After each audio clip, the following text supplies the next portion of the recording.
relación con el derecho, dice, ¿no? Desde un punto de vista menos, digamos, yo comencé y todavía no comenzaba la grabación, qué desastre, bueno, no pasa nada. Decía, desde un punto de vista más filosófico, aunque había como una cierta relación de cómo ese marco teórico aterrizaba o tenía vínculos con el derecho, y entonces el día de hoy vamos a ver ya como la práctica hermenéutica en el derecho, ¿no? Y algunas teorías de la interpretación, de acuerdo con algunas escuelas, ¿no? Y algunas de las principales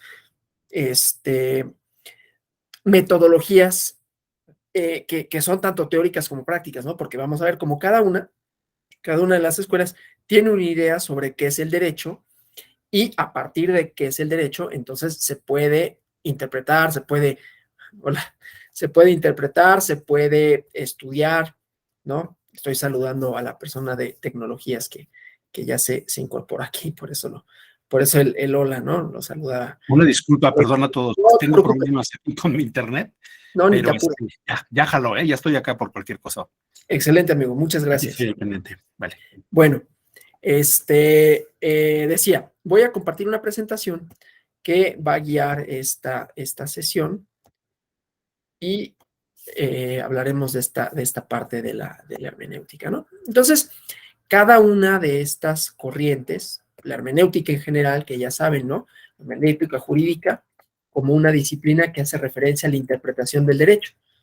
Tradicionalmente, y lo digo así, tradicionalmente la norma jurídica, desde luego no es únicamente la interpretación de la norma, porque los elementos de interpretación, y creo que en la clase anterior vieron esto, ¿no? Elementos de interpretación, no sé cómo la hayan abordado, digo, cada quien tiene como su estrategia didáctica en este sentido, pero que no es nada más la norma, puede verse desde dos perspectivas, o tres si quieren, ¿no? Desde una perspectiva de la filosofía del derecho, en donde las fuentes de interpretación siguen siendo estrictamente jurídicas. Depende de la corriente hermenéutica, por eso es interesante platicar de filosofía hermenéutica antes de aterrizarlo a la interpretación hermenéutica jurídica, ¿no? Porque hay distintos autores que se pueden recuperar, creo yo, para la hermenéutica jurídica. Entonces, hay algunos que lo ven desde el punto de vista del derecho, ¿no? Entonces, valores jurídicos, lo que sea que eso signifique, filosofía jurídica, ¿no? En estricto sentido, principios del derecho, ¿no?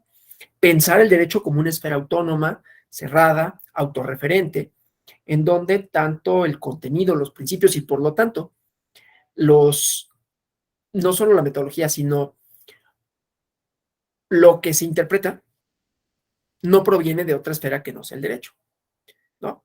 Ya iremos viendo cómo hay otras escuelas que piensan de otra manera, ¿no? Entonces, por ejemplo, es interesante leer o acercarse a Heidegger, a Husserl, a Bátimo, ¿no? Y cada uno de ellos va dando algunas cuestiones que después se pueden retomar en cuestiones de interpretación de textos en general, y pues, ¿qué es el derecho sino textos que también se interpretan, pero no necesariamente desde el derecho, ¿no? Por eso decía que hay por lo menos tres, ¿no? Otra desde una filosofía, que no solamente la filosofía jurídica, ¿no? Filosofía existencial, la filosofía fenomenológica, la filosofía, ¿cómo se llama? Pues un poco la metafísica, ¿no? Que es donde está Heidegger, el Dasein, ¿no? Y todos esos que nos dan elementos para posicionar posicionar al intérprete y a lo interpretado de conformidad con un marco de análisis más grande, ¿no? En este caso, abstracto, filosófico, ¿no? Pero que finalmente está relacionada con un entorno que trasciende a lo jurídico. Ese es otro tipo de interpretación.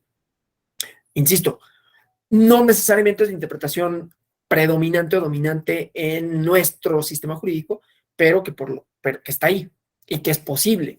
Inclusive hay ciertas interpretaciones académicas, por decirlo de alguna manera, que se aproximan al derecho de esta manera, ¿no? Desde no la esfera únicamente del derecho, que es, insisto, filosofía del derecho, filosofía, y ahí ya distintas corrientes, ¿no? Pero es la metafísica o la sociológica, ¿no? Que es a la que a mí es la que más me gusta, desde luego, ¿no? Pero esa es otra cosa, no importa a mí cuál me guste, sino cómo hay diferentes formas de aproximarse a los fenómenos jurídicos, de entenderlos y de interpretarlos. Fenómenos jurídicos, que no nada más la norma.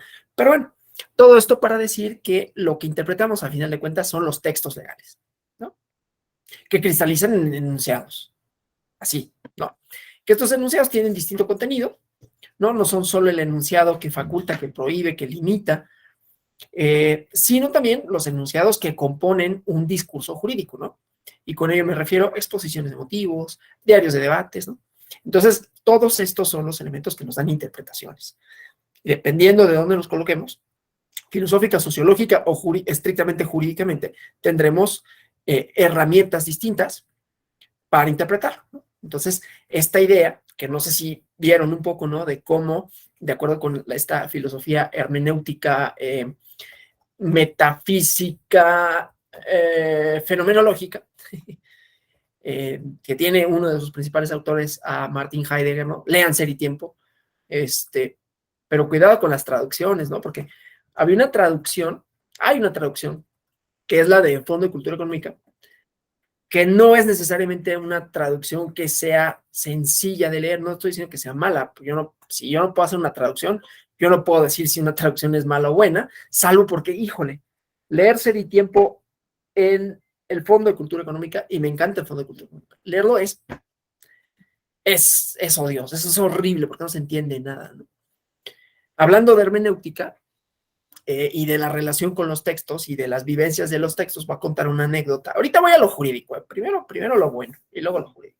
Entonces, para quienes no hayan leído, y les recomiendo que lo lean, pero ahorita voy a recomendar una edición. No voy a decir la marca de la edición para no hacerle publicidad a nada, ni a nadie.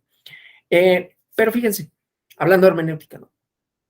La posibilidad de entender, de interpretar los textos. Y voy a poner dos ejemplos, los dos son literarios. Los poemas homéricos, la Ilíada y la Odisea. Entonces, yo hace muchos años compré en una edición de la UNAM un texto de la Ilíada y lo empecé a leer y no entendía un demonio, ¿no? Era dificilísimo entender. Y el traductor, no voy a decir su nombre porque yo no voy a decir que no era un extraordinario filólogo y todo, pero no se entendía nada. O sea, de verdad yo me sentía tonto, ¿no? Que eso es lo que siempre pasa cuando uno no entiende lo que lee y dices, chihuahua, pues ¿qué no se supone que estudié en doctorado? Y no entiendo un demonio de esto, ¿no? O sea, era inteligible porque más o menos uno conoce la historia, ¿no? Pero de ahí en fuera, sí, leer la métrica, leer el poema, puta, ¿qué demonios estoy leyendo? ¿No? Entonces me quejé yo de ello, ¿no? En Twitter me dijeron, sí, es que este cuate era como muy payaso a la hora de las traducciones al griego, porque traducía directamente el griego antiguo, lo cual, claro, era una eminencia el tipo, ¿no? Pero no lo entendía. Bueno, entonces compré otra edición hace poquito, ¿no? Porque sí, mi pecado original, si no he leído la Ilíada, ¿no? Ni lo dice. He leído referencias y todo, pero no así propiamente el texto porque no pude leerlo. Hay una edición de Gredos que es muy buena y que está en la métrica poética, ¿no? Pero, nuevas ediciones, entre ellas una de Cátedra y otra que no voy a decir porque es de una librería, la edición, y no quiero hacerle publicidad, le puedo hacer publicidad a las editoriales, pero no a las librerías. Pero bueno, el chiste es que adaptaron las reglas ortográficas a la actualidad y aunque el poema sigue siendo, su contenido es el mismo, es muy legible porque no hacen desde luego una traducción del griego, ¿no? Pero a como nosotros leemos. Entonces, hay dos posiciones hermenéuticas, ¿no? Unos que dirán, no, pues es que eso ya no es la Ilíada, ¿no? Eso es como, no sé, es como ver la película en vez de leer el libro. Entonces, qué pecado, ¿no? No estás leyendo el poema homérico, no estás leyendo una cosa, es como leer un periódico, no una columna de periódico en vez de leer un libro de literatura, ¿no? Es una opinión. Y otros dirán, bueno, es que el lenguaje cambia, ¿no? El lenguaje se transforma y nuestras formas de habla se transforman, ¿no? Quien haya leído El Quijote, pues, digo, Alfaguara hizo algo muy bueno porque en su edición de 400 aniversario tienen los pies de página cuando de repente uno no lee la forma de conjugación y toda no queda como muy clara, pues ya te van diciendo, esto significa así, este modismo está, ¿no? Entonces los pies de página ayudan mucho. Bueno, interpretación. Otro ejemplo de la literatura, con esto, ¿no? Elementos, referentes, o sea, nosotros que nos movemos en el mundo de los signos, de los símbolos, de los significados, y que esos significados son cambiantes, ese cambio tiene que ver con el entorno, ¿no? Por eso resulte difícil leer un poema homérico que tenga una métrica a la que no estamos acostumbrados a leer y que tenga una serie de referencias a lo que, híjole, ¿no? O sea, en serio, yo le invito a cualquiera de ustedes que me escriba y le voy a mandar así capturas de pantalla del libro de la edición del UNAM y es difícil de leer, ¿no? En Gredos se puede leer, pero yo no tengo esa edición, aunque antes la tenía, pero bueno, no importa. El chiste es que se puede leer y yo no tengo la de Gredos, tengo otra que está así, ya no en poema, ¿no? Bueno, otro ejemplo. Hay un cuento de Borges que se llama Pierre Menard, autor del Quijote. Y ese es un cuentazo, ¿no? Porque como ejercicio de interpretación, el lenguaje que se mueve, que se transforma, ¿no? ¿Y qué hace Pierre Menard? Ese es un cuento, ¿no? Esa es una ficción, está en el libro de ficciones de Borges, ¿no? Y entonces, ¿qué hace Borges? Una genialidad, como siempre, ¿no? Yo creo que él hasta cuando pedía un menú así lo escribía en una servilleta, ¿no? A su novia le decía, qué bonitos ojos, y lo escribía en una servilleta, era una genialidad, ¿no? Bueno, y entonces él dice, bueno, está el Quijote escrito por Cervantes, hace 400 años, ¿no? 1500, 1600, bueno, la segunda versión 1606, ¿no? La segunda parte, perdón, y la primera parte 1580 y tantos, creo que era, bueno. Pero Pierre Menard lo escribe hoy como lo escribió, como lo hubiera escrito alguien hace 400 años. O sea, en realidad, Pierre Menard lo copia tal cual, ¿no? Pero entonces es un crítico que está diciendo, miren, pues Cervantes lo hizo bien, ¿no? Porque pues, es el lenguaje de la época. Pero Menard es fantástico porque en pleno siglo XX utiliza y dice lo mismo, ¿no? Ahí nada más para tener como la comparación de este ejercicio, es decir, insisto, es obviamente la idea de, pues, ¿quién no dijo lo mismo? Está escribiendo lo mismo. Pero aquí el crítico lo que está diciendo es cómo trae el lenguaje cervantino, barroco y etcétera, ¿no? Adornado, cómo utiliza los verbos de manera que ya no lo utilizamos ahora, ¿no?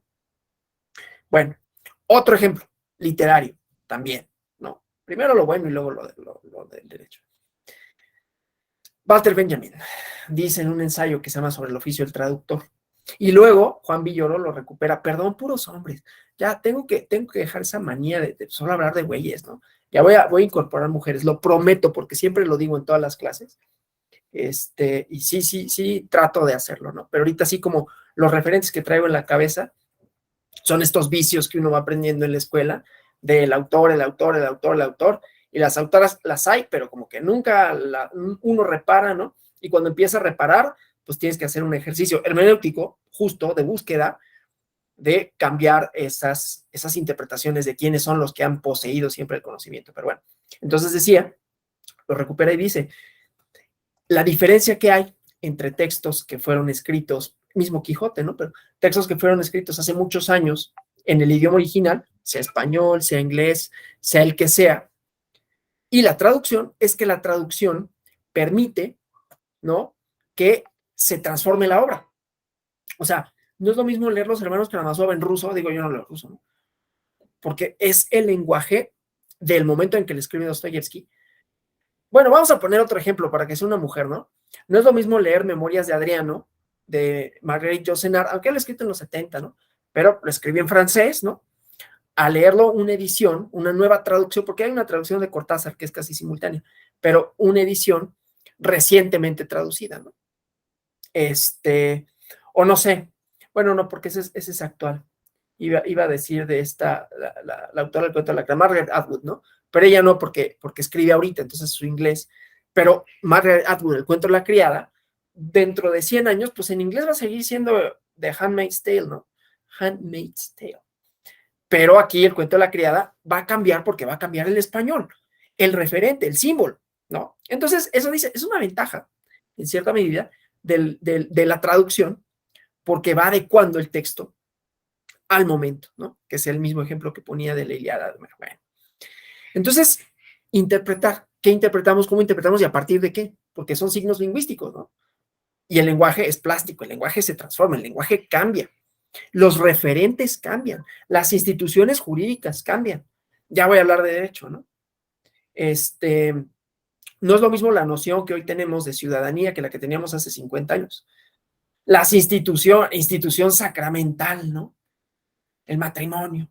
El matrimonio era religioso, o sea, no el matrimonio, a ver, el matrimonio como lo conocemos, ¿no? México era una cosa que era la iglesia, luego se seculariza, pero había un referente que era una familia y un tipo de relaciones sociales. Y ahora no, se transforma la institución. Y entonces cuando hablamos de matrimonio ya no es nada más como esta cosa de hombre y mujer que tienen hijos. No, es otra cosa, ¿no? Otros fines, otras posibilidades, ¿no?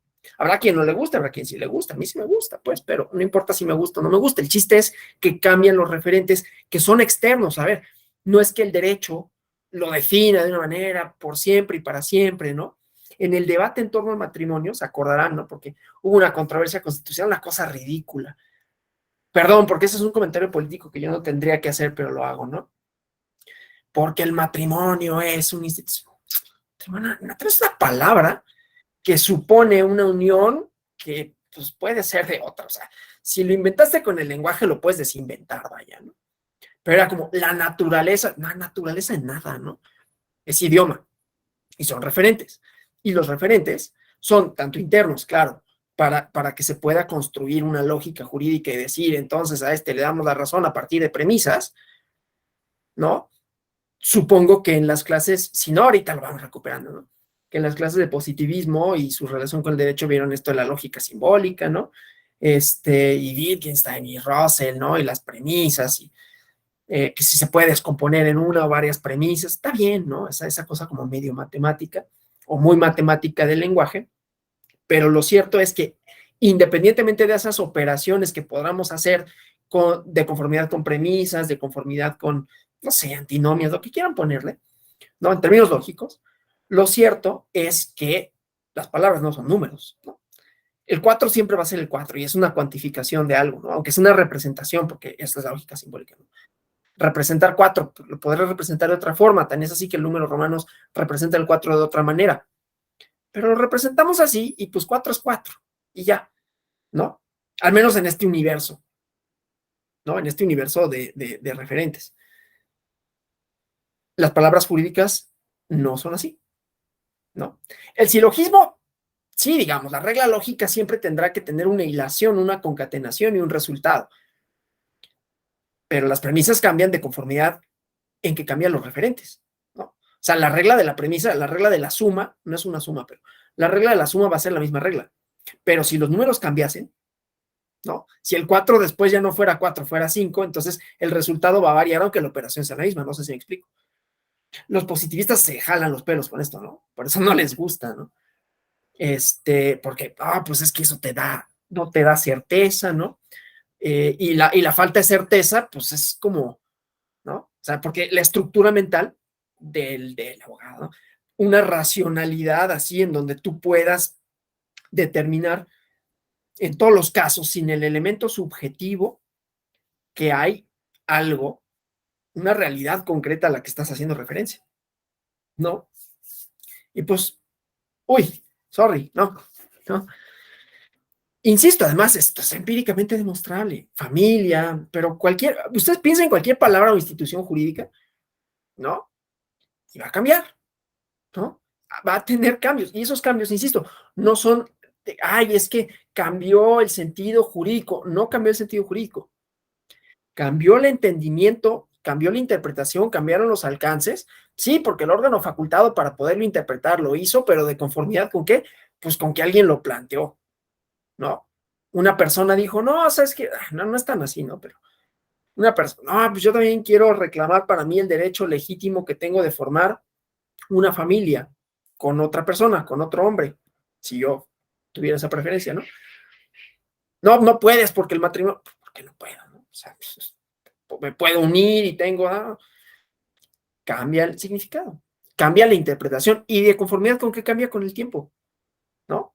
Con el tiempo, con el momento político, ¿sí? Con el tipo de relaciones sociales, con el tipo de sociedad, ¿no?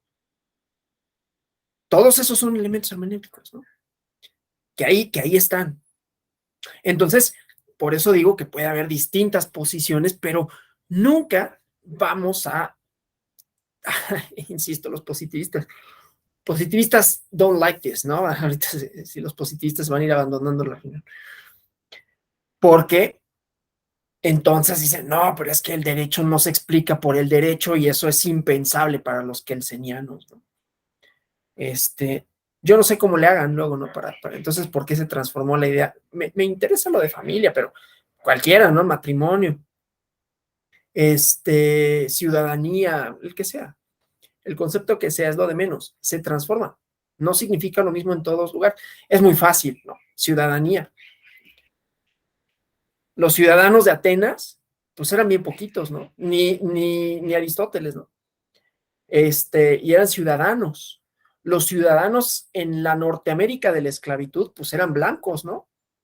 Y ahora ya no nada más son los blancos, ¿no? En México, derechos de ciudadanía acotados hasta 1953, ¿no? Cuando las mujeres tienen derecho a voto. No eran ciudadanas para todos los efectos, ¿no? Y así sucesivamente. Entonces se transforma el concepto de conformidad con momentos que trascienden al derecho, aunque cristalicen ahí.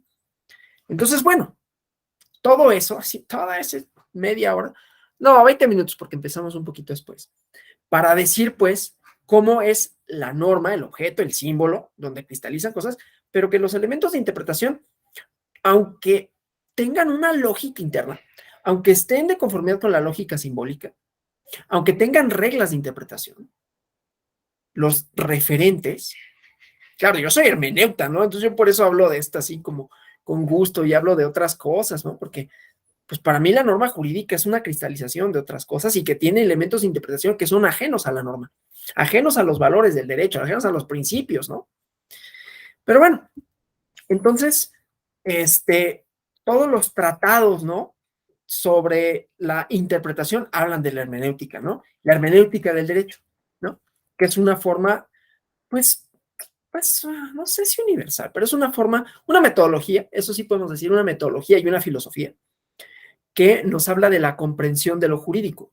Y yo diría, de los textos, ¿no? Pero bueno, la hermenéutica jurídica, pues de lo jurídico, ¿no?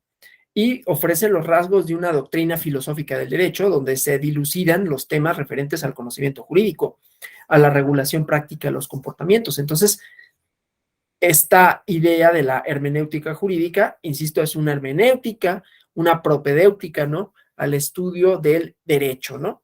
Y el nivel de conocimiento filosófico. Pues todo lo que dije, ¿no? Pues tiene un grado de abstracción más o menos, pues más o menos grande, ¿no? O sea, ahora quién sabe qué dijo este cuate, ¿no? Bueno, entonces, con esta naturaleza filosófica de la hermenéutica jurídica,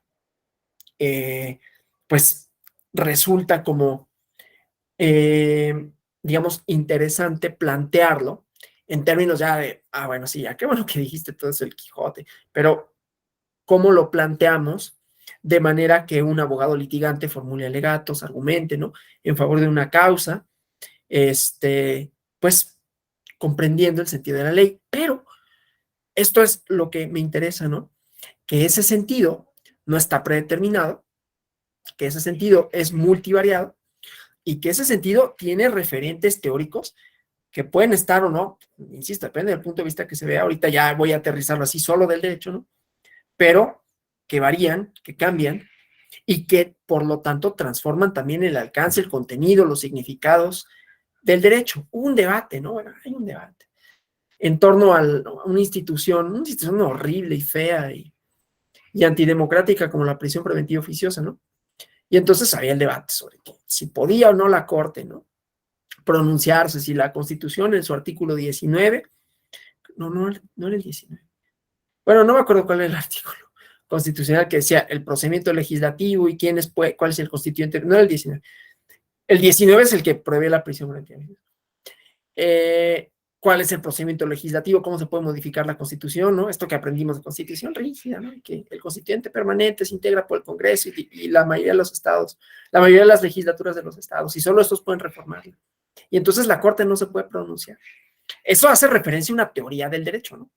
A una interpretación, inclusive, ¿no? Teoría constitucional, si quieren. Y que además establece esto de la jerarquía normativa, ¿no? O sea, el documento, las leyes pueden declararse inconstitucionales de conformidad con la comparación que se hace con el texto fundamental, con la Constitución. Pero la Constitución no puede ser inconstitucional, yo digo que sí. Ahorita vemos eso, una interpretación, una hermenéutica. Y o inconvencional, no importa, ¿no? O sea, la verdad es que ahorita las partes técnicas jurídicas en ese sentido no me preocupan tanto como la idea de la hermenéutica como una herramienta, como una metodología que nos permite crear, así, crear, así como si fuera barro, así Dios, ¿no? O sea, moldear las cosas, no a nuestro gusto, sino de conformidad con los referentes que vayamos planteando, ¿no? Sí, ¿por qué no podría yo pensar que el matrimonio es, me quiero casar con mi novio, ¿no? ¿Por qué no puedo, no? ¿Por qué no? Y construyes una hermenéutica, una serie de argumentos, de principios, de ideas que van a modificar a la institución, ¿no? Es como la arquitectura, ¿no? O sea, la arquitectura es bonita porque pues, uno construye así, bueno, yo no sé nada, ¿no? Pero construye edificios y van teniendo, o sea, la arquitectura tiene como distintas escuelas igualmente, ¿no? Y puedes distinguir la arquitectura barroca de la, ¿cómo se llama esta? Ay, bueno, se me olvidó, neogótica, ¿no? Y así sucesivamente, y son visibles esos rasgos, ¿no? Gaudí, ¿no? Esos trazos así bien extravagantes, el Art Deco, no sé, minimalismo, lo que sea. Y entonces ahí es visible. Aquí, pues en el derecho también, no es tan bonito como la arquitectura, pero a final de cuentas se van transformando de conformidad con el entorno, de conformidad con escuelas, de conformidad con formas de entender los discursos, ¿sí? Formas de entender los textos, formas de tratar con los textos. Y entonces, pues, insisto, prescindiendo un poco de la teoría constitucional rígida que dice quién puede modificar o no la Constitución, el planteamiento es, ¿no? ¿Por qué no? Por ejemplo, si un documento es un todo, si un texto es un todo, estoy dando por sentado que en las clases anteriores vieron esto de la hermenéutica, como los textos y que los textos pueden ser un todo que dialoga, ¿no? Que dialoga con el sujeto que lo interpreta, y que dialoga con otros elementos, ¿no? Digamos, relativamente externos al texto, ¿no? O sea, que no están necesariamente ahí, ¿no? Y que cuando hacemos interpretaciones, justamente, ¿no? Interpretaciones del Quijote, ¿no? Y hay libros sobre la locura del Quijote, parábolas en la Biblia, ¿no? Yo no puedo hablar mucho de la Biblia porque no sé nada, ¿no? Pero sé que hay parábolas, ¿no? En la filosofía, ¿no? Representaciones de cosas, de ideas. Y entonces, todo esto nos va dando otros elementos para entender ideas, ¿no? Entonces, bueno, armando esta idea de la prisión preventiva oficiosa y decir, bueno, pero la Constitución no puede ser inconstitucional. Yo creo que sí. Si yo entiendo la Constitución como un todo que tendría que observar una congruencia lógica entre sí, una interpretación sistemática o funcional, insisto, la cosa técnica ahorita no me preocupa mucho de cómo se le denomina, ¿no? Porque puede ser funcional, cuál es la función de la Constitución, o sistemática, la congruencia interna de toda la normativa. Y entonces, pues, yo no, a ver, los constitucionalistas me van a regañar, ¿no? Pero si tuviera que, o sea, ustedes imagínense un texto literario, otra vez el Quijote, ¿no? Y que en ese texto literario, que es el Quijote, de repente apareciera algo que, claro, esta es una creación literaria, tiene otros objetivos, pero algo que rompe completamente con la lógica, con la secuencia, con la temporalidad, con la propia, el propio o los propios personajes y su existencia, ¿no? Y uno va a decir, pues aquí está raro, ¿no? ¿No? O sea, imagínense la Mona Lisa, esto lo han representado, ¿no? Bueno, la hermenéutica es muchas cosas, ¿no? La Mona Lisa con bigotes, ¿no? Pues está curioso, ¿no? Pero rompe con la idea de la obra de arte, ¿no? Le ponían pantalones al David de Miguel Ángel, ¿no? Lo mismo, ¿no? Claro, era un anuncio de unos pantalones, pero lo mismo, rompes con la idea hermenéutica que se tiene. Y es una de las pocas cosas que hizo bien Duchamp, ¿no? Que a mí no me gusta esa cosa, ¿no? Pero es como, esto es arte, ¿no? Pongo un teléfono celular y una cáscara de plátano en una banqueta y ya le tomo una foto y creo todo un discurso sobre esto. Pero lo interesante cuando hizo lo del mingitorio fue que lo colocó en un lugar donde no pertenecía. Y eso rompía como la interpretación que nosotros estamos acostumbrados a ver las cosas. Un mingitorio va en un baño público, bueno, en un baño, ¿no? y lo pones en una sala de museo, y además lo pones al revés, y así como, mira, pues qué curioso, ¿no? Rompe con la lógica de... Entonces, bueno, si eso es posible en el arte, pues puede ser posible en el derecho que, oye, pues esto como que rompe con la lógica de la Constitución, ¿no? Si la lógica de la Constitución es esta, y hay un discurso constitucional, pues podría plantearse de esa manera. Una institución que, lo voy a decir así metafóricamente, luego no vayan a decir que yo ando diciendo estas cosas, pero bueno, está grabado, ¿no? Sí lo dijo. Es un mingitorio donde no va. Sí, la prisión permanente es un mingitorio donde no va, ¿no? Cosa fea, ¿no? En un museo pones ahí una cáscara de plátano, ¿no? Y le tomas una foto. Le pones bigotes a la Mona Lisa o pantalones a la María Miguel Ángel, cosa espantosa, ¿no? Bueno, no, o sea, parece que ve, sí, está hablando de lo que sea, pero son ideas que nos dan la interpretación de un momento, de un espacio que está configurado para algo y que tiene, siguiendo reglas, insisto, de lógica, ¿no? De lógica. Entonces, los elementos interpretativos nos los dan los alrededores, que conjugan todo un espacio, ¿no? ¿Sí? Entonces, es ahí donde vemos que el derecho va caminando, va transformándose de conformidad con eso, de conformidad con los insumos, ¿no? Que, bueno, son traducciones a términos jurídicos de problemas que no son jurídicos. O sea, que yo me quiera, no estoy diciendo que yo quiera, pues, pero si yo quisiera, que yo me quisiera casar con mi novio, no tengo novio, ¿no? Si tuviera, me quiera casar con él, ¿cuál es el problema, no? Pero tendría que hacer un discurso, y no es un problema jurídico, ¿eh? O sea, que yo me quiera casar, que no me quiera casar, no es un problema jurídico. Se convierte en un problema jurídico cuando no me autorizan que lo materialice. Yo voy al registro y digo, no, porque los hombres no se pueden casar entre sí. Y entonces es un problema jurídico, pero el primer problema, pues era un problema romántico, ¿no? En todo caso, pero, oye, ya le pedí matrimonio, ¿no? Sí, pero no puedes. Entonces se convierte en un problema jurídico. Claro, la prisión preventiva oficiosa desde el primer momento es problema jurídico porque ya te encerraron, ¿no? No, pero a lo que voy es que no necesariamente todos los problemas son en primera instancia jurídicos, ¿no?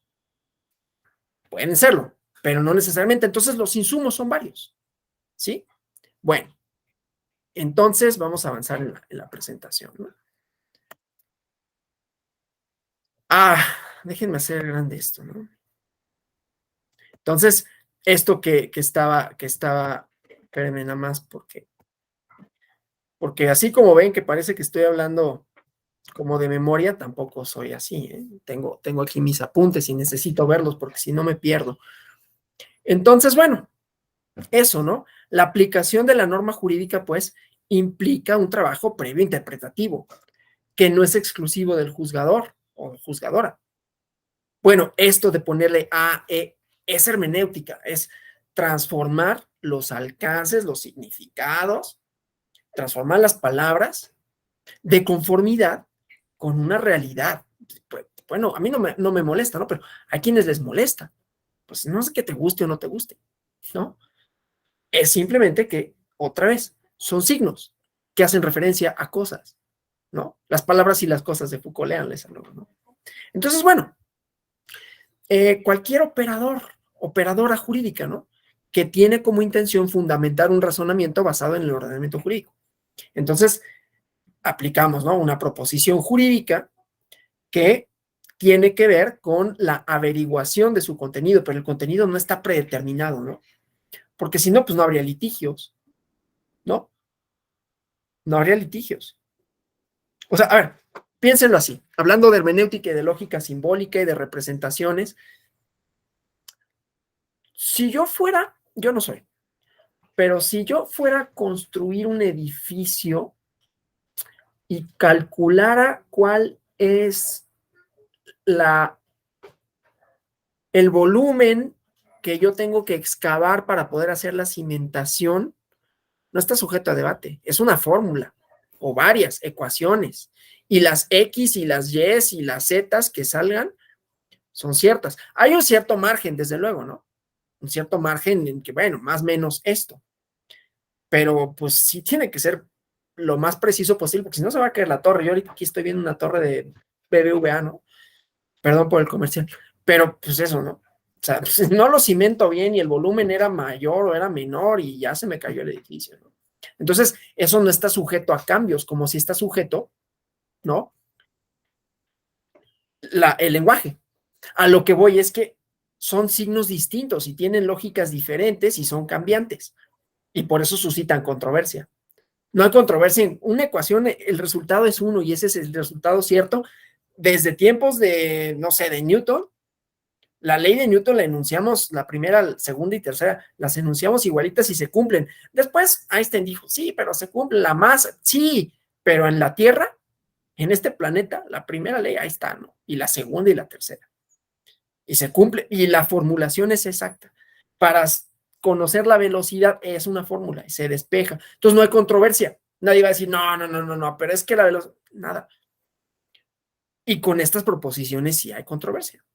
Entonces, eso es lo que permite que haya litigios, ¿no? Que hay proposiciones de verdad, porque se refieren a interpretaciones distintas de los alcances, definiciones, contenido de lo normativo, ¿sí? Entonces, la hermenéutica no es solo la aplicación de la norma jurídica al caso concreto como metodología, sino desde un punto de vista epistemológico, ontológico, lógico, argumentativo, ¿no? En el marco de las exigencias de una sociedad concreta. Y esa es clave, ¿no?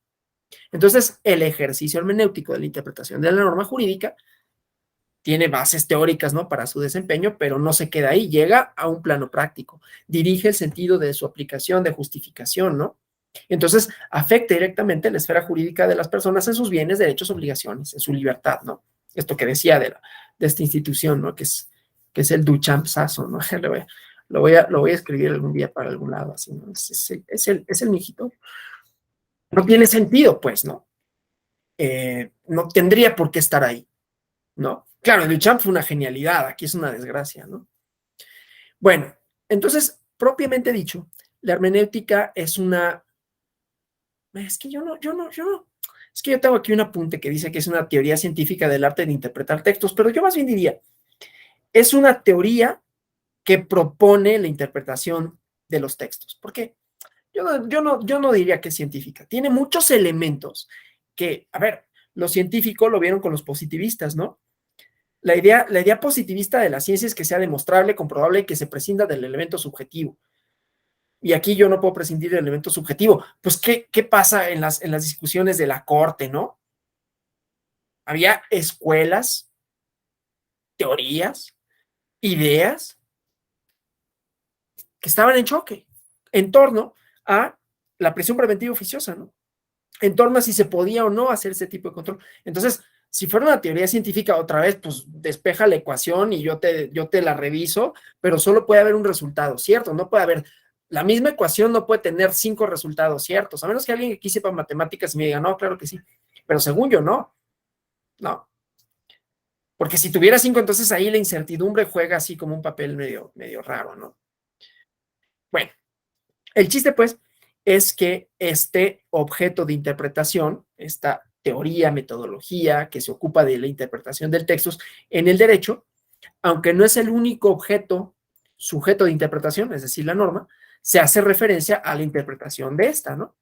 En cuanto es una manifestación textual. Porque ya dije, o sea, si interpretamos instituciones, ¿no? Su significado, sus referencias, interpretamos el documento constitucional. Esta fue una propuesta así mía, que a lo mejor estoy súper mal, ¿no? Diciéndolo, y yo creo que sí, los constitucionalistas me reprobarían. Mira, no, pues sí, se nota que tus posgrados no son en constitucional, porque no dirías ese tipo de cosas, pero si yo fuera abogado lo plantearía así, la verdad, ¿no?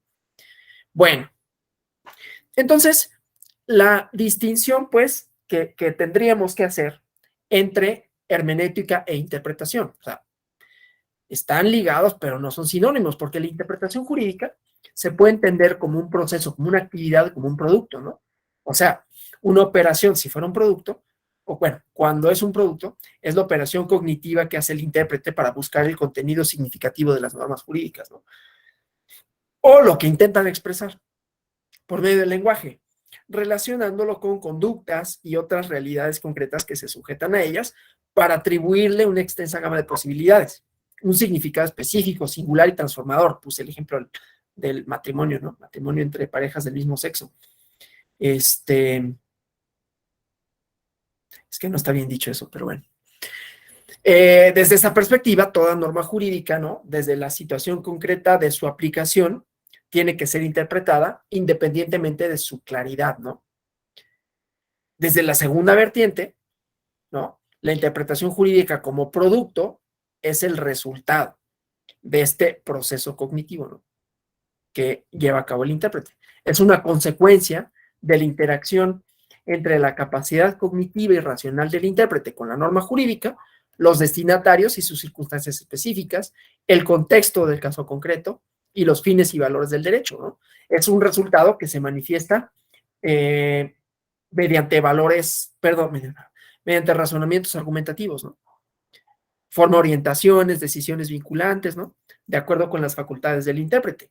Entonces, por ejemplo, el Poder Judicial, ¿no? Estos razonamientos son las resoluciones, son sentencias, jurisprudencias, ¿no? Las jurisprudencias también dan cuenta de este proceso cambiante, ¿no? Hemos visto criterios, ¿no? Jurisprudencia no vigente por acuerdo, no vigente por sentencia, y así sucesivamente, ¿no? Se transforma. Entonces, la labor interpretativa del derecho en este sentido es fundamental, ¿no? Porque la tarea de su aplicación está supeditada a ella. O sea, la tarea de aplicar el derecho está supeditada a la interpretación, como proceso o como producto, ¿no? No importa. Entonces, la hermenéutica jurídica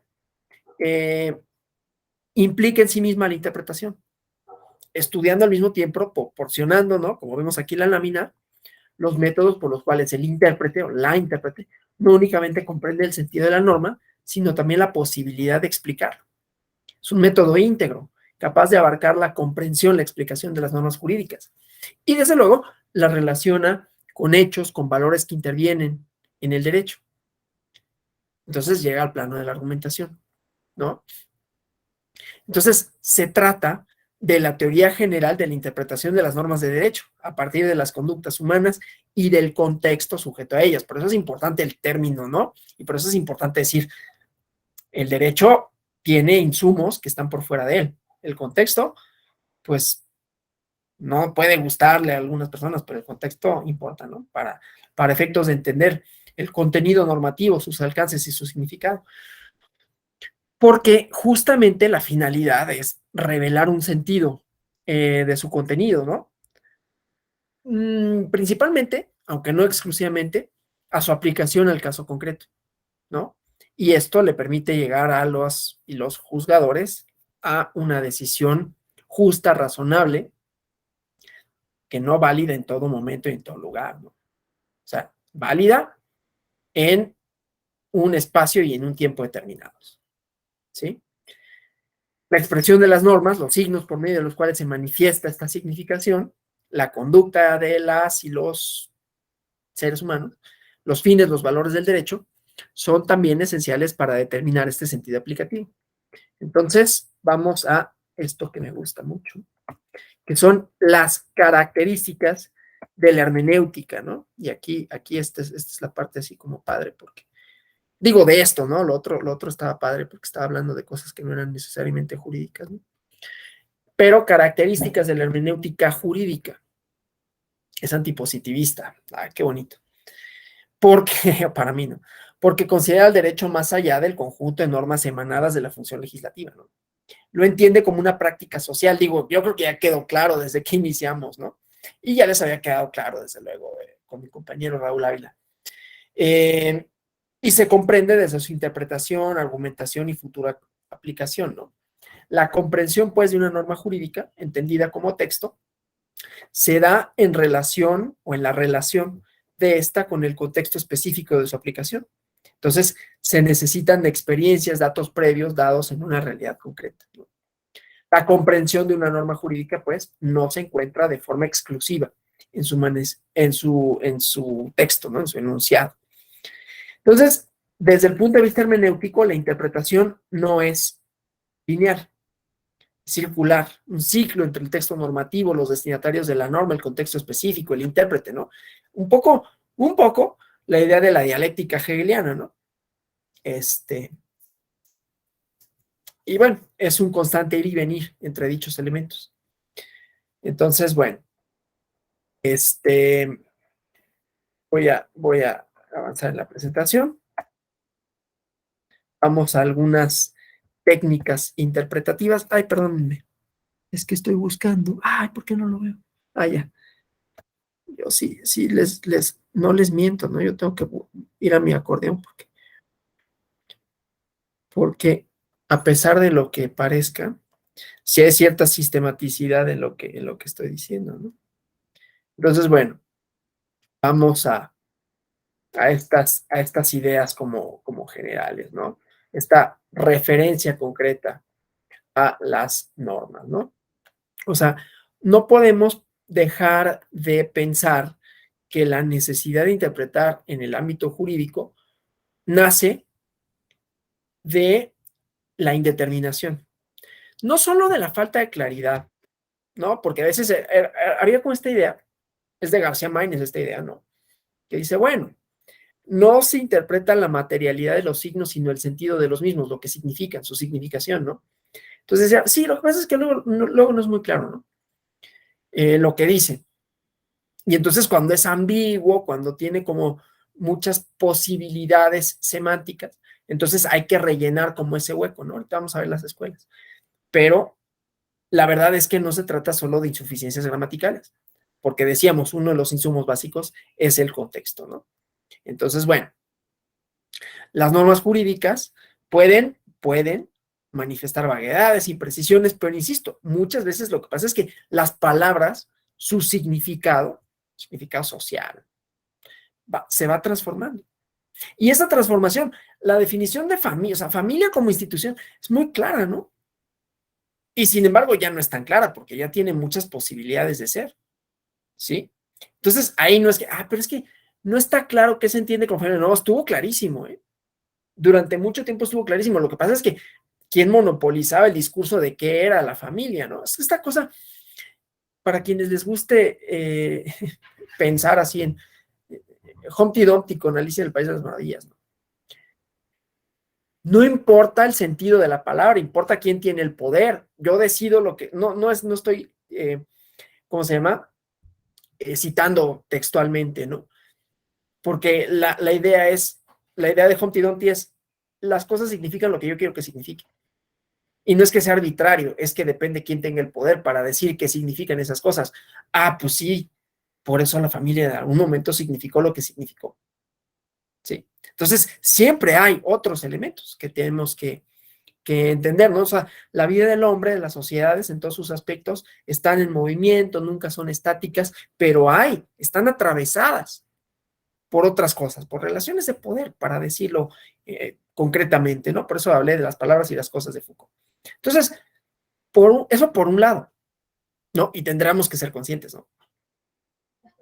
¿Qué institución tiene el poder para nombrar y normar el Estado? Y el Estado ha tenido significados diversos también, ¿no? Funciones diferentes. Inclusive en la escala jerárquica, ¿no? Ahora el Estado ya no es el dominante. Yo diría, ¿quién domina? Las compañías, ¿no? La industria, ¿no? Y la industria tiene sus posibilidades, no solo hermenéuticas, sino legislativas, ¿no? Y ahí están las legislaciones muy ad hoc para maltratar el medio ambiente, ¿no? Para no reconocer derechos laborales. Pues son cosas hermenéuticas contemporáneas, a lo mejor no nos gusta, pero así es, ¿no? Y entonces hay relaciones de poder inherentes a eso, ¿sí? Bueno, pero bueno, desde otro punto de vista, ¿no? También es cierto que una vez que existe la norma, conforme transcurre la vida, surgen situaciones que no están contempladas en los ordenamientos jurídicos cuando ven la luz, cuando nacen, ¿no? Situaciones, como ya decía, de uniones entre personas del mismo sexo, que era impensable, ¿no? Para un código civil hace que les gusta 30 años, ¿no?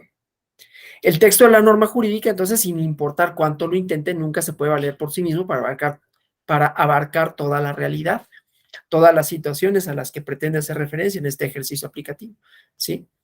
Entonces, bueno, el derecho es uno de los campos, pues, donde mejor se ve el contenido de la hermenéutica, en donde acercar al intérprete la intencionalidad del texto a la del autor y a la del mismo fin del derecho siempre será su finalidad. Pero, ¿qué decía? Aquí no me acuerdo si es Bátimo, no es Bátimo, bueno, no me acuerdo cuál es el autor, ¿no? Pero decía, a ver, el texto no es nada más en la intención del autor, ¿no? El autor, una vez que sale el texto, así como la obra de arte, ¿no? Pues no es nada más suya, ¿no? Dialoga con quienes lo ven, dialoga con quienes escriben sobre esto, ¿no? De repente, no sé si han visto si alguna crítica de arte y luego le preguntan al autor y dice, pues mira, qué interesante, no lo había pensado, ¿no? No es que le estemos imputando cosas que no estaban, sino que a veces no necesariamente, ¿no? El que tenía el poder de nombrar y de normar, ¿no? No quiere decir que tenga la última palabra con relación a su obra, a su creación, ¿no? Entonces, no es nada más como lo que el legislador, ¿sí? Entonces, la norma jurídica poco aporta por sí misma, sobre todo si la examinamos de manera lisa y llana, ¿sí? Y entonces es el ejercicio hermenéutico, el medio por el cual este horizonte de comprensión amplía notablemente porque la ubica en un contexto específico. Entonces, teniendo esta idea, ¿no?, sobre el objeto, el fin de la hermenéutica jurídica, de su naturaleza, viene el interrogante sobre quién es la persona idónea para llevar a cabo este ejercicio interpretativo, ¿sí? Entonces, están estas interpretaciones distintas según el intérprete, ¿no? Los tipos de interpretación según el intérprete.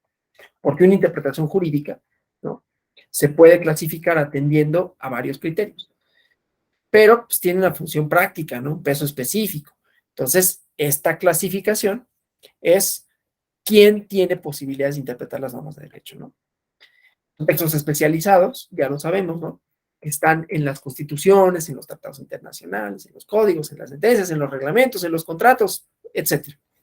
Y hay tecnicismos, una redacción muy particular, que ya afortunadamente esa pátina se ha ido borrando, ¿no? Ya se entiende un poquito más, ¿no? Bueno, como hermenéutica. No sé si alguna vez a ustedes les pasó, pero yo me acuerdo, y esto lo cuento a menudo, porque luego el texto de la ley o los textos jurídicos, ¿no?, ya no nada más es el ejercicio hermenéutico de interpretar alcances, contenido, definiciones para transformar la realidad, o a la vez, ¿no?, transforma la realidad y la realidad transforma el contenido del enunciado, sino que durante mucho tiempo era inaccesible, ¿no? En algunos sentidos sigue siendo inaccesible. O sea, el lenguaje jurídico como un obstáculo para entender el derecho, ¿no? Para las personas que no tenían como la formación técnica jurídica, ¿no? Entonces, una vez era novio de mi hermana, hace muchos años, le llegó un documento de la Procuraduría de la Fiscalía, y me dijo, oye, ¿qué dice? No decía nada, decía que le habían robado unas cosas de su coche, pero como era un procedimiento penal, también se había seguido el procedimiento de reparación de daños por la vía civil. Y eso decía, así tal cual, no con esas palabras, ¿no? Cuando se lo dije, ok, entonces no estoy en problema, no estás en problema. ¿Tengo que hacer algo? No, no tienes que hacer nada. Nada más te están informando. Oye, ¿por qué me lo dicen así? Pues porque así son, ¿no? Pero bueno, se convierte en algo inaccesible, ¿no?, que requiere de un conocimiento especializado técnico para algo que es una comunicación con un ciudadano. O sea, ahí está mal, ¿no? Pero para conformar un discurso, insisto, jurídico de un problema que no necesariamente es jurídico en su origen, para redefinir los alcances de una institución, su contenido, entonces necesitamos, pues, interpretar no solo la norma, insisto, ¿no?, sino el sistema jurídico. Entonces, pues, pues sí se necesitará un cierto conocimiento técnico, ¿no? O sea, la creación, la aplicación de las normas, ¿no? Algún contacto con la terminología, la estructura de los textos, ¿no? Etcétera. Entonces, aunque en principio cualquier persona podría tomar un texto y leerlo, ¿no? Este, eh, para que la interpretación cobre fuerza, ya aquí hablando de, otra vez, Foucault, las palabras y las cosas y los discursos de saber y de poder, ¿no? Bueno, pues cualquiera podría inclusive entender el texto, pero no cualquiera puede, en ese entendimiento del texto, crear situaciones vinculantes, ¿no? Entonces ahí se otorga un cierto poder a personas, digamos, ¿no? Entonces, estas, digamos, más allá de la técnica argumentativa, pero tiene un peso específico, lo dicho por un juzgador, por un jurista, y entonces es necesario esta investidura de la que gozan para poder dilucidar los alcances de un texto, ¿no? Entonces, bueno, por eso es que pensamos, es un poco fantasioso, pero bueno, pensamos que es el jurista la persona idónea para develar el contenido específico de las normas. Y digo pensamos porque pues un historiador tendrá mucho que decir con relación a las normas. Lo que pasa es que eso no va a ser vinculante, ¿no? Un sociólogo tendrá mucho que decir, pero eso no va a ser vinculante, ¿sí? A menos, claro, que el juez le pregunte, pero va a ser lo que diga el juez y tomará en cuenta o no lo que diga el historiador, el sociólogo, no sé. Depende del problema que se trate, ¿no? Pero bueno, el chiste es que hay un reconocimiento de quiénes son los interpretadores para efectos del derecho desde el punto de vista del derecho, ¿no? Porque yo podré no ser, no, sí soy, no, pero yo podría no ser abogado y decir, pues la prisión preventiva oficiosa es horrible, ¿no? No necesito ser abogado para saberlo, ¿no? Más allá de la técnica jurídica, más allá de la legislación, más allá, no, pues si yo estoy viendo que están encarcelando a personas injustamente, pues tú me podrás decir lo que sea desde el punto de vista constitucional, lo que sea, pero la institución no está bien. No necesito ser abogado para eso, ¿no?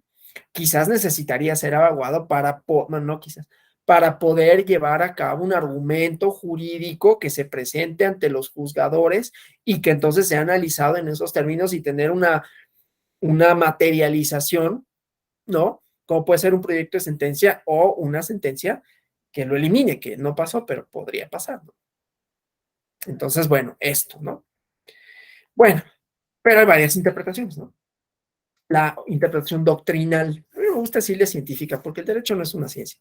Puede haber un estudio científico del derecho, quizás, yo no soy muy partidario de eso, pero vamos a pensar que lo hubiera. El derecho no es ciencia, ¿no?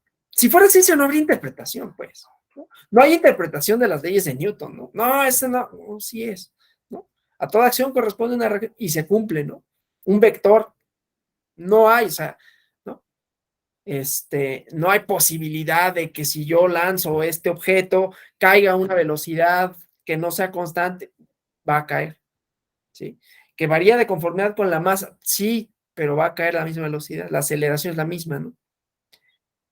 No pasa con el derecho. Entonces, no, pues no puede ser científico en esos términos, ¿no? Bueno, pero el chiste es que la interpretación doctrinal, científica, que dicen, ¿no? Es obra de, otra vez, personas autorizadas para, ¿no? Particulares calificados del derecho, que no tienen cargos públicos que los, digamos, faculte para interpretar la ley de forma vinculante, pero es una interpretación que puede ser de los abogados, ¿no? Esta interpretación que yo daba, si yo fuera abogado diría esto sobre la Constitución, enderezaría ese argumento. Si fuera juzgador también, lo que pasa es que si fuera juzgador tendría efectos vinculantes, que si fuera jurista, bueno, si fuera jurista, en una clase, por ejemplo, yo puedo decir esto, yo puedo definir y defino en otras, ¿no? La democracia como algo más que procedimientos. Lo puedo hacer, es una definición que si bien es cierto no producir efectos en la esfera pública, concretos por lo menos, ¿no? Yo no estoy, mi sentencia no va a tener, no estoy haciendo sentencia.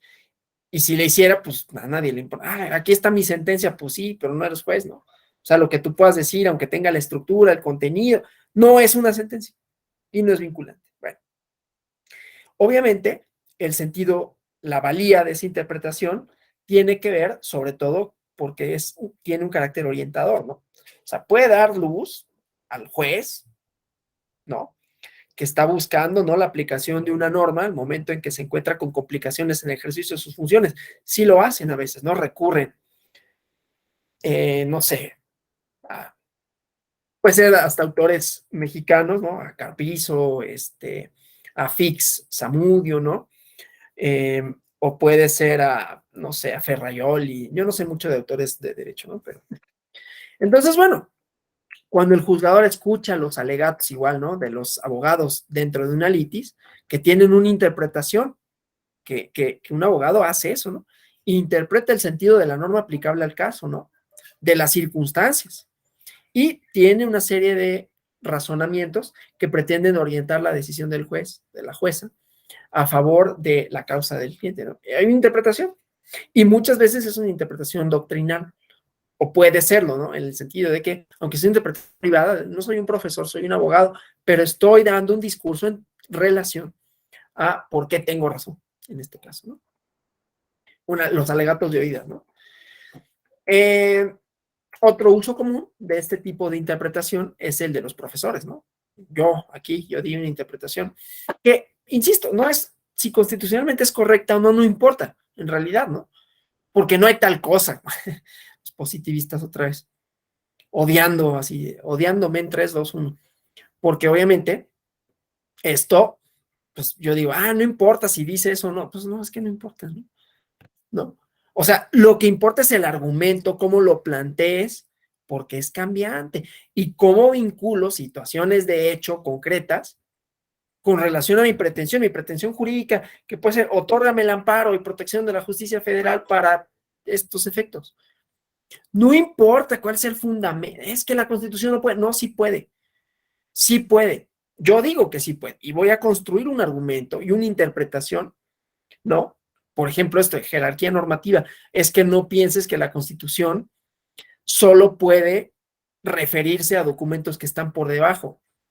Esto es una propuesta, no estoy diciendo que eso sea, pero ¿por qué no puede ser, no? Tendría que ser un documento que tenga una sistematicidad interna, y si la rompe, entonces habrá que analizarlo en ese sentido. Esa es una propuesta argumentativa, ¿no? Hermenéutica inclusive, ¿sí? Bueno, esa es una interpretación o una forma de interpretar según quien formule el argumento, ¿no? La interpretación legislativa o la interpretación auténtica, según algunas escuelas, ¿no? La voluntad del legislador, ¿sí? Esto lo hemos escuchado un montón de veces, ¿no? Sobre todo desde los puntos de vista más positivistas, en donde decían, bueno, puede suceder, pues es permitida, ya lo veremos más adelante, ¿no? Es permitida la labor interpretativa cuando hay antinomias, ¿no? Entonces hay que dilucidar el verdadero sentido que el legislador le quiso dar a la norma. Pero bueno, es, por lo tanto, la interpretación que emana de la función del Poder Legislativo, ¿no? El autor de la norma jurídica, autora. Y dada la naturaleza del cargo del intérprete, pues es oficial, es pública, ¿no? El alcance, el sentido de la ley, ¿no? El sentido de la ley, cómo se debe interpretar o cómo debe interpretarse mediante otra ley secundaria, tiene una obligatoriedad general y ofrece claridad sobre cómo debe aplicarse la norma correspondiente. En la legislación encontramos a menudo las definiciones, ¿no? Las definiciones con las que luego, ¿qué se entenderá por secretaría? Y entonces en la ley orgánica de lo que sea, ¿no? Y ahí nos va dando definiciones que van a orientar esto, ¿no? Entonces, bueno. Y la interpretación judicial, ¿no? La que emana, la que ejecuta el Poder Judicial mediante la función jurisdiccional de los y las juzgadores y juzgadores, ¿no? Es la más frecuente, recurrida, estudiada, desde luego, de los tipos de interpretación, porque es ahí la escuela norteamericana, pues dice, es que eso es el derecho, ¿no? Lo otro es la hipótesis, el planteamiento, pero la resolución es donde está aplicada concretamente. Pero ya creo que sí nos va a dar tiempo de ver como escuelas, ¿no? Entonces, este tipo de interpretación, junto con la auténtica, es de carácter oficial, vinculante. Claro, obliga a las partes del litigio, ¿no?, que están involucrados en la sentencia, la resolución administrativa correspondiente, a quienes afecta, pues, la norma jurídica individualizada. ¿Cómo vamos hasta aquí? Porque ya llevo una hora, poquito más, 1 hora 5, y no he cedido la palabra, no les he preguntado, oigan, ¿cómo van? Es miércoles, mañana es día del grito, ¿no? ¿Cómo se sienten? ¿Qué opinan de esto? ¿Alguna pregunta, comentario hasta aquí? ¿Vamos bien? ¿No los he perdido, mareado? ¿No? ¿Seguros? Bueno, si sí me dicen, ¿no? Bueno, entonces, pues esto, ¿no? De la obligatoriedad. Ahora sí vamos a escuelas de interpretación, ¿no? Y cómo cada una tiene un concepto de derecho y por lo tanto definen una metodología, ¿no? Entonces vamos a ver esas cosas, ¿no? Y ya por ahí van a ver como cuál es así, ya vi a qué escuela te relacionas, ¿no? Con qué escuela estás de acuerdo. Pero bueno, entonces, bueno, Si definimos el derecho, también los métodos hermenéuticos son distintos. Las diferencias entre estos emanan de la influencia de las doctrinas que profesan sus autores, la concepción que tienen del derecho, el sentido de la norma jurídica, ¿sí? Entonces, bueno, la escuela del exégesis, ¿no? Que está basada en una idea de derecho, método gramatical además, ¿no? Desde la época que el derecho deja de ser consuetudinario y que se atiene al texto escrito de la ley, ¿no? Una escuela francesa, bueno, que nace en Francia, fruto de la Revolución, encuentra su fundamento en la promulgación del Código Napoleónico, ¿no? Que pues es la inspiración de la codificación moderna. Entonces, esta ley, perdón, esta escuela plantea que la ley es el único origen de las decisiones judiciales. Esta idea tan manida, ¿no? De el juez es la boca de la ley, ¿no? O sea, puede interpretarse. La decisión, la ley se puede interpretar, pero solo según el texto, ¿no? Inclusive, hubo quienes cuando planteaban, ¿no? Las falsas fuentes de decisión que suplantan a la voluntad del legislador, ¿no? Los precedentes, los usos no reconocidos en la ley, la equidad, que es lo que ahora siempre pelean, ¿no? García Amado y Atienza, ¿no? ¿De dónde sacas ese principio? Lo estás inventando, ¿no? Y no, tiene que venir, o sea, el positivismo nace de aquí, ¿no? Entonces, esta escuela, pues, llega al extremo, como decía, de sostener que el juzgador, en caso de encontrarse con leyes contradictorias, ambiguas, notoriamente insuficientes para esclarecer la voluntad del legislador, que es lo que se busca, ¿no? Lo más prudente, dicen, es no juzgar. La interpretación de la ley y, por lo tanto, la búsqueda de sentido para los exégetas se refiere a la indagación de la voluntad infalible del legislador o legislador por medio de la expresión textual, ¿no? Que se manifiesta en los códigos. ¿Sí? Entonces, la gramática jurídica está por encima de la justicia, de la equidad, que pues, la justicia y la equidad son las que dan lugar a que haya principios, ¿no? No está enunciado el principio, pues no, es un ejercicio de dilucidación, ¿no? Y entonces, esta es la causa motora del legislador para crear la ley, ¿no? La gramática jurídica manifiesta una fe casi irracional en el texto normativo y manifiesta absolutamente, ¿no? La voluntad del legislador, ¿no? Entonces, la labor interpretativa dentro de los parámetros de esa escuela está bordeada por los criterios establecidos en la misma ley, que pues, eran muy rígidos, ¿no? Con la intención de no dar lugar, a ver, sí había, estoy aquí medio ironizando un poco, pero la verdad es que había detrás de ello una posición epistemológica, ¿no? ¿Cuál era? Evitar la arbitrariedad. Recuerden, a ver, Napoleón era un emperador, ¿no? Pero estamos hablando de una Francia donde había caído la monarquía, ¿no? Yo siempre lo absoluto lo pongo entre comillas, por otros motivos que no tienen nada que ver con esto. En una conferencia electoral, de esas que luego damos, no voy a hablar de eso, la fantasía de las monarquías absolutas, pero eso no tiene nada que ver con esto. Bueno, había caído una monarquía que, aunque no era absoluta, pero era discrecional absolutamente, ¿no? O sea, el poder del rey, que no era absoluto, pero pues sí te podía, porque se le antojó, así se levantó de malas y lo volteaste a ver medio feo, lo decapitan, ¿no? Digo, también Robespierre lo hacía, entonces tampoco fue como que la mejor opción. Lo que pasó después de la revolución. Pero bueno, el chiste es que la intención era tener criterios a partir de los cuales no fuera el arbitrio de una persona, ¿no? Pues me cayó gordo, ¿no? Que sigue siendo, a ver, sigue siendo un objetivo, ¿no? Y sigue siendo debate, y sigue siendo filosofía, y sigue siendo una discusión, y está bien, claro. Tampoco, a ver, la labor del la o el juzgador no puede sujetarse a, pues yo me levanté como, hoy cuando resolví la sentencia tenía hambre, la neta, ya me quería ir a mi casa, y pues resolví así, ¿no? Y entonces, pues sí, medio me pasé, pero pues es que tenía hambre, ¿no? No tendría por qué ser ese el que. Entonces, digo, estoy diciendo tonterías, pero a lo que voy es que no podemos estar sujetos a persona. Entonces, había que darle este otro contenido que no fuera subjetivo, pues, ¿no? Algo similar al ejercicio exegético de las Sagradas Escrituras. vean la película, bueno, mejor lean el libro, ¿no? Pero de El nombre de la rosa, ¿no? Que tiene que ver con esto, ¿no? Pero bueno, buscar la voluntad de Dios, yo no sé de eso, pero bueno, buscar la libertad, la voluntad de Dios en el texto sagrado. Y entonces lleva al intérprete a una, lleva al intérprete a una interpretación, es que no me gusta decir así, unívoca de la ley, solo puede tener una posible interpretación, ¿no? Ahora vamos a una más bonita, a mí me gusta más la histórica porque es histórica. Ay, perdón. Es que les digo, tengo que ver mi acordeón, sobre todo en estas, porque tampoco es como que así me lo supersé todas las escuelas, ¿no? La escuela histórica nace en Alemania, ¿no? Y sostiene que el derecho, en un y esencial momento, es una expresión espontánea de las costumbres. Ve qué bonito, ¿no?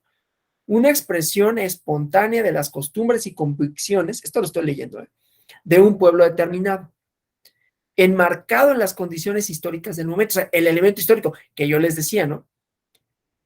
Los lugares y los momentos determinados que te proporcionan insumos para saber, no para saber, para proponer, porque eso es el ejercicio hermético, no es saber necesariamente, ¿no?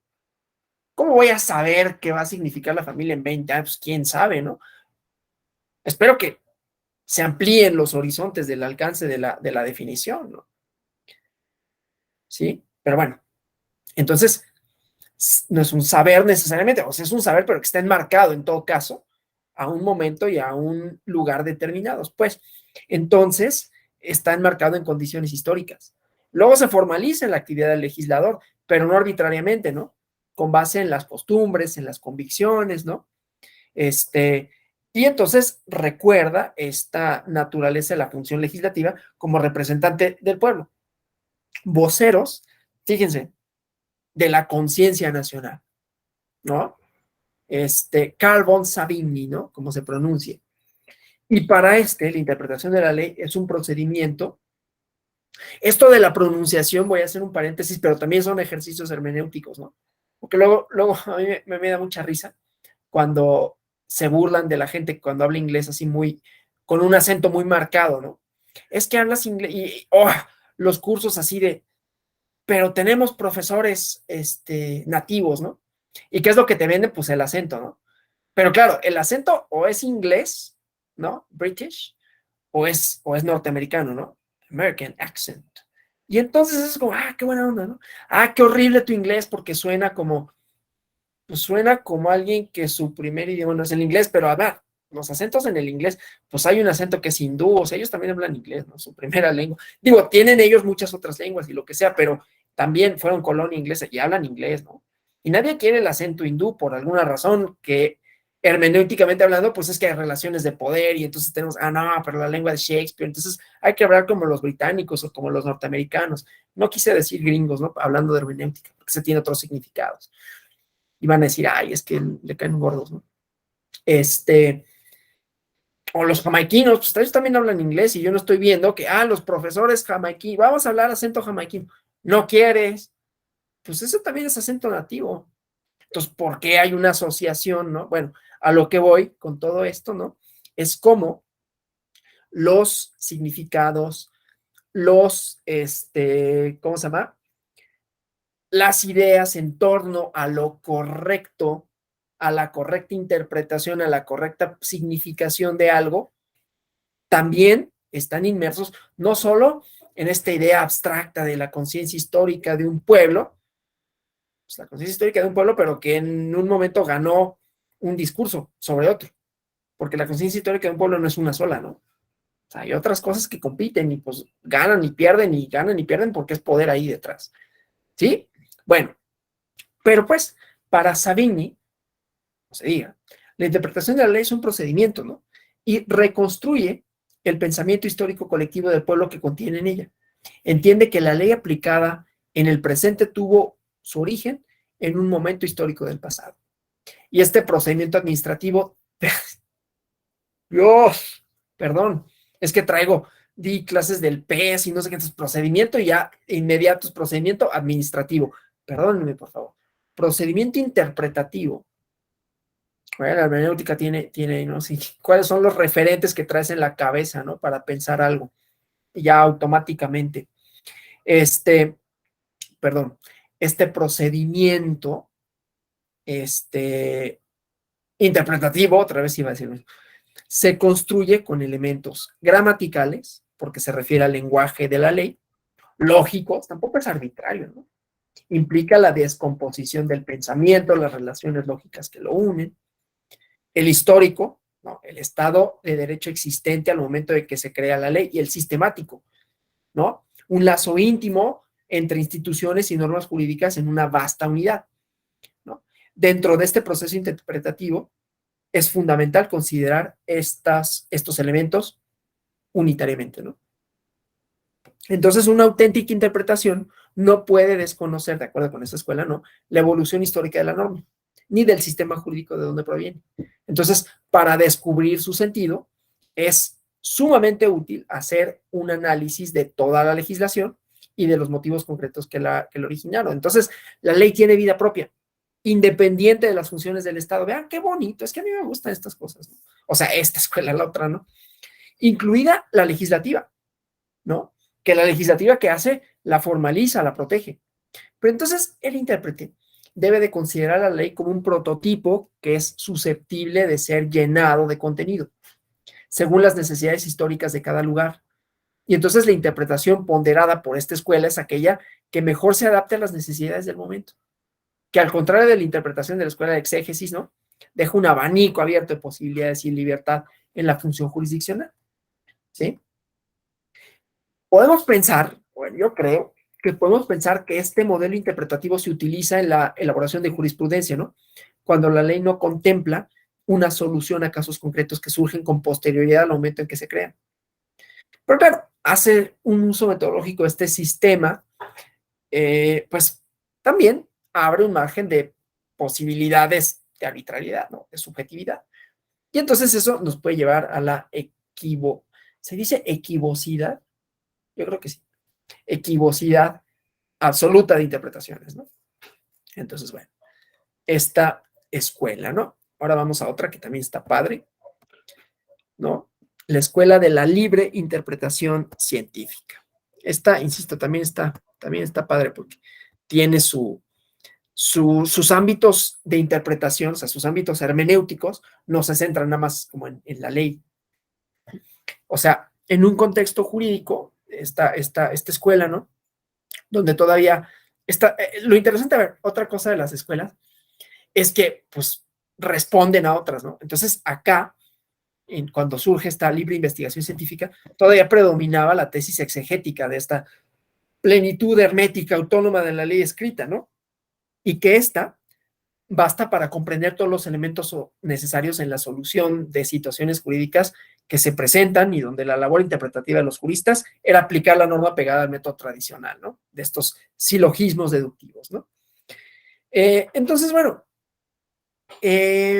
más que un principio lógico, o sea, bueno, a ver, el problema hermenéutico de que se basa esta teoría es que la ley escrita no basta para resolver los problemas enmarcados en una situación histórica y social concreta que se plantean ante los tribunales. Entonces hay que recurrir a otras fuentes, la costumbre, la autoridad tradicional, pero sobre todo la libre investigación científica, ¿no?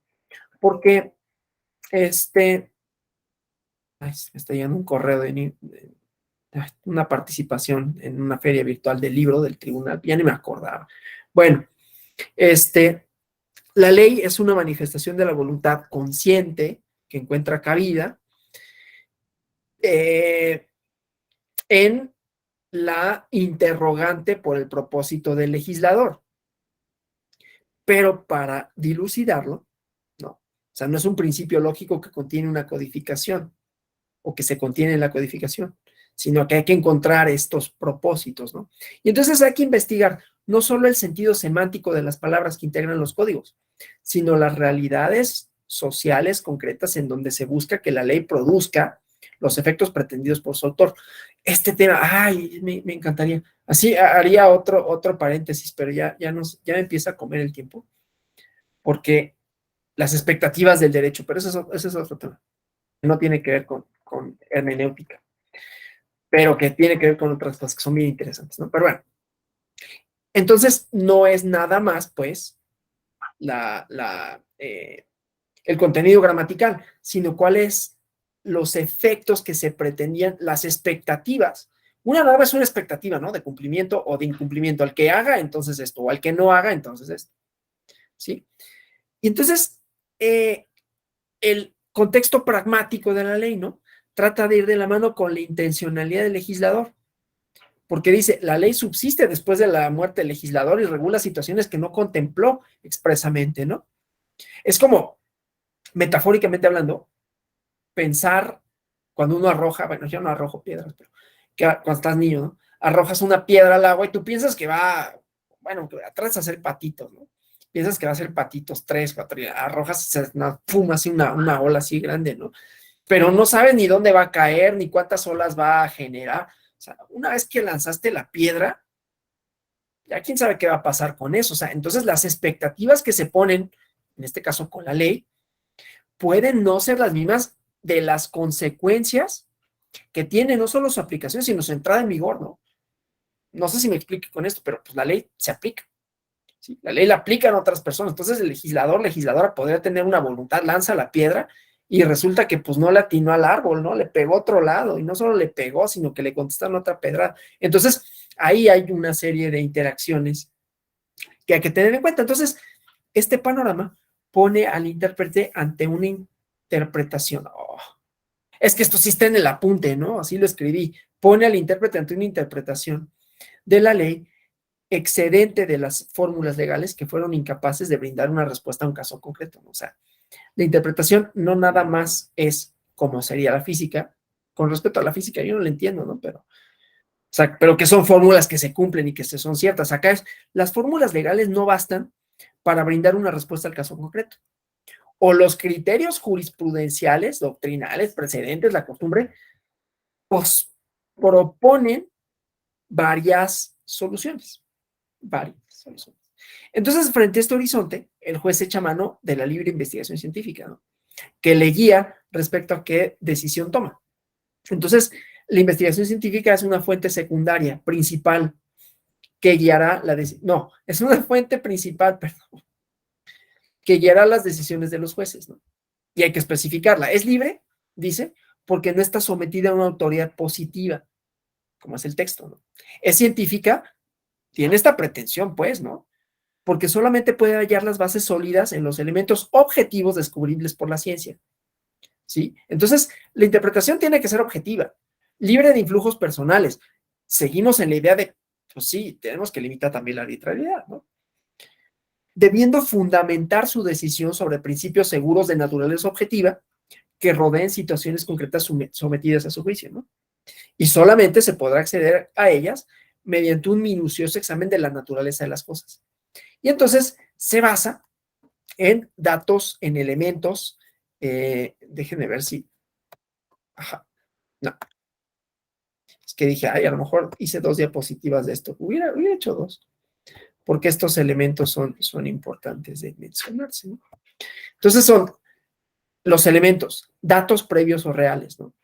Condiciones de hecho que enmarcan la vida humana y que son percibidas, ¿no? Las realidades físicas, psicológicas, hábitos sociales, datos históricos, ¿no? Producto de la condición dinámica de la vida humana, ¿no? Que determinan condiciones sociales en tiempos y lugares específicos, datos o principios racionales, ¿no? Prerrogativas racionales, universales, inmutables, propias de la condición humana, ¿no?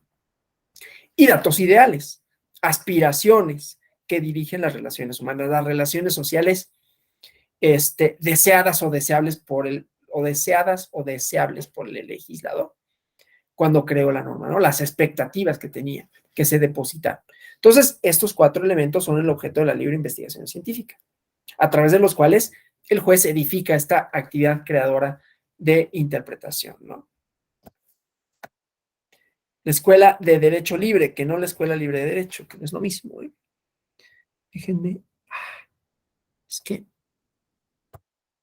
yo tengo que adoptar alguna forma para que no se vea Ese es como el truco del mago que saca de la chistera un conejo, ¿no? Y aquí sí se nota mi truco, de que me regreso a mi apunte, ¿no? Y tendría que, oh, miren, sabe todo ¿no?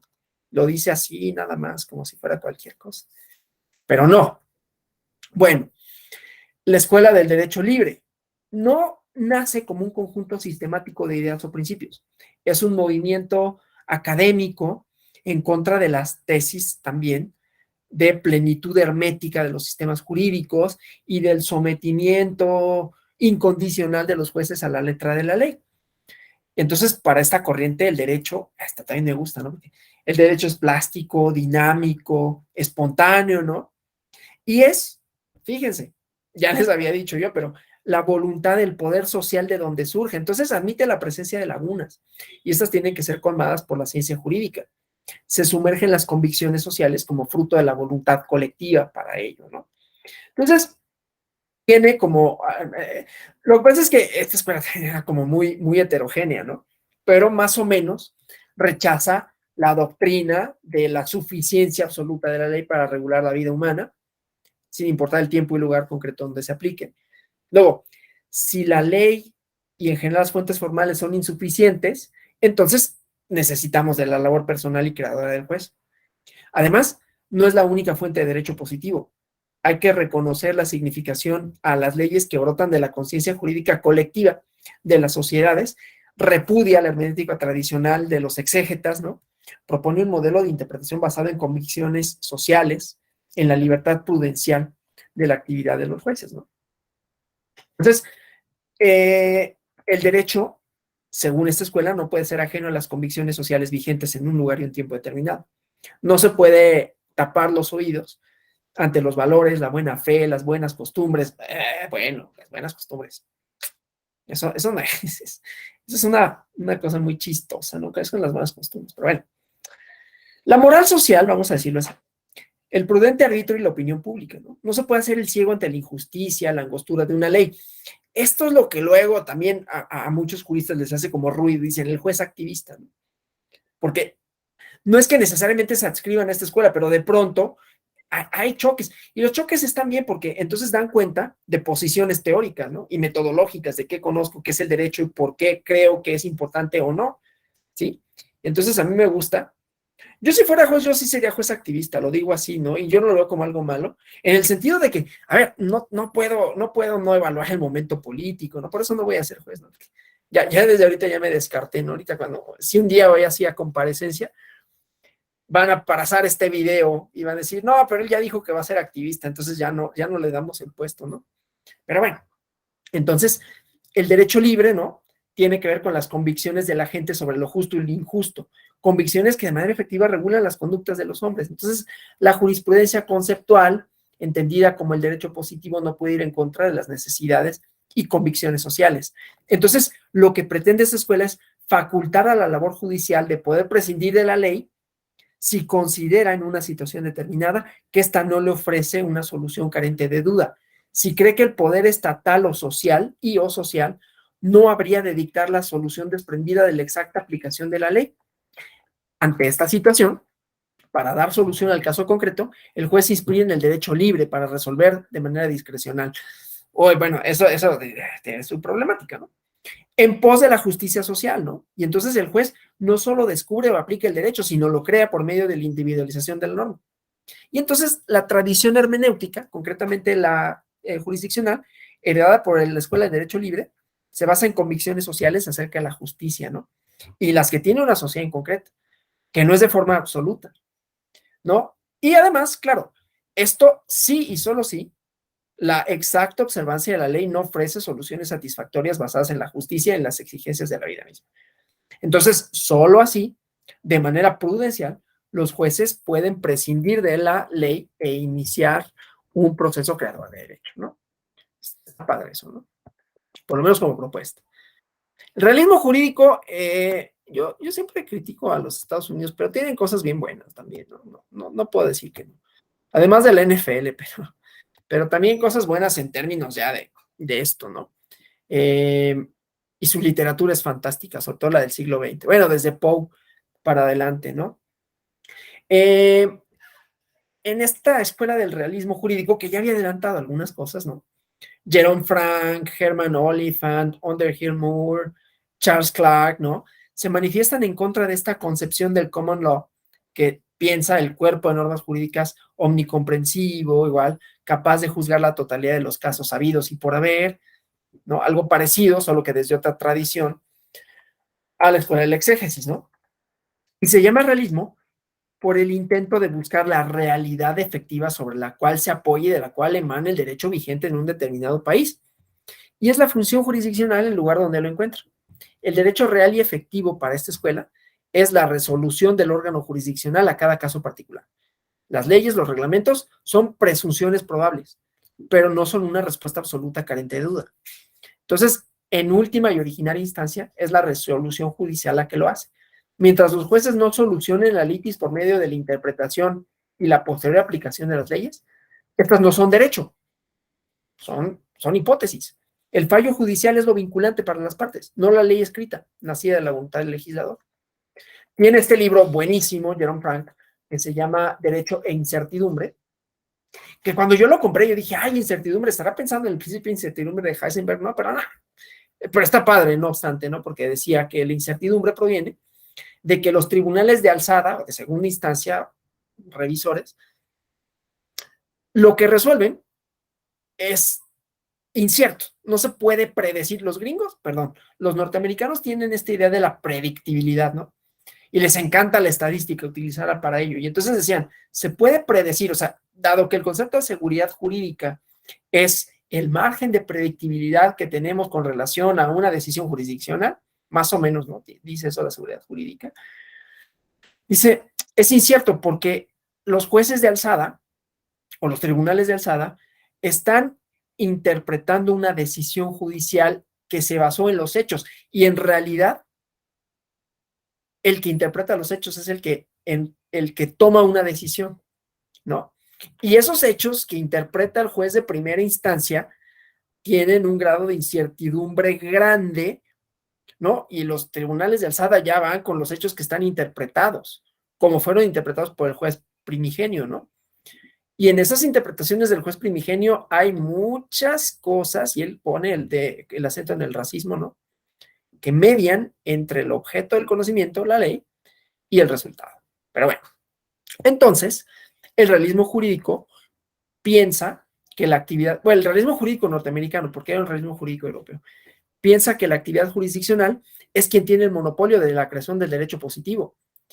Decía, las leyes antes de aplicarse son pautas en papel que no solucionan conflictos. El juez las hace efectivas y reales en sus decisiones y están más allá de los límites de la lógica formal, ¿sí? Entonces, la concepción del derecho, desde los albores de esta escuela, es un sistema de normas mutables que deben adaptarse a las circunstancias nacientes de cada lugar. Por esta razón, decía, la seguridad jurídica y la pretendida exacta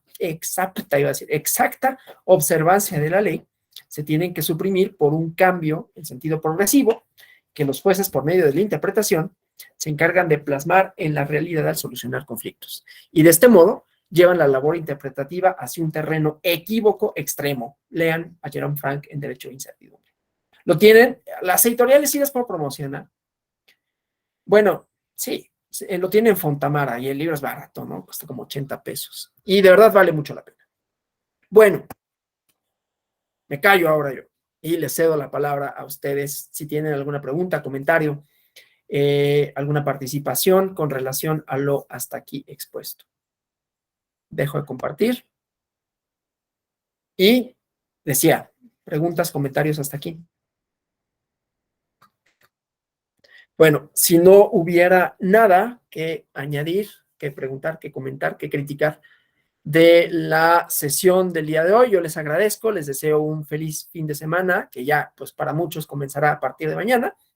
Llévensela con calma, ¿no? Las fiestas patrias está bien, pero con moderación. Se divierten, descansan y nos vemos en próximos diplomados, actividades de la Escuela Judicial Electoral. Buenas noches y hasta la próxima. Nos vemos el 26 de septiembre. Hasta luego. Adiós, gracias. Sí.